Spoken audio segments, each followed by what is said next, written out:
একের পর এক ভারতের প্রধানমন্ত্রী নরেন্দ্র মোদীর কৌশলগুলো নিষ্ক্রিয় করে দিচ্ছেন বাংলাদেশ সরকারের প্রধান উপদেষ্টা অধ্যাপক ডক্টর মোহাম্মদ ইউনূস।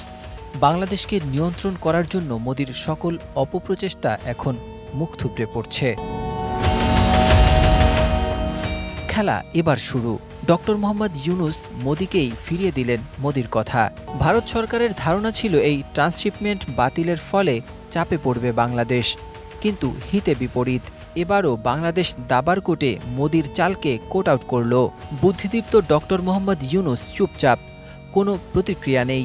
এ যেন শিকার ঘায়েল করার ঠিক আগ মুহূর্তের নীরবতা। দুপা পিছিয়ে সামনের দিকে থাবা। এবার জবাব দেবার পালা। বিশ্ব খেলোয়াড় ডক্টর মোহাম্মদ ইউনূস দেখিয়ে দিলেন বাংলাদেশ আর মাথা নোয়াবার জায়গায় নেই। এখন আর কাউকে পূজা নয়, বরং প্রতিনিধিত্বের দিন। আর তাই তো ভারত থেকে আমদানি করা বেশ কিছু পণ্যের উপর নিষেধাজ্ঞা জারি করে বাংলাদেশ। গত ৫ই আগস্ট হাসিনা সরকারের পতনের পর বাংলাদেশের ভিসা বন্ধ করে দেয় ভারত।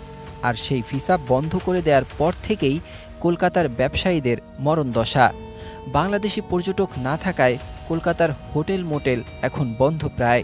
এদিকে বাংলাদেশি রোগী কমে যাওয়ায় দিল্লি, চেন্নাই এবং পশ্চিমবঙ্গের হাসপাতালগুলো এখন শূন্য প্রায়।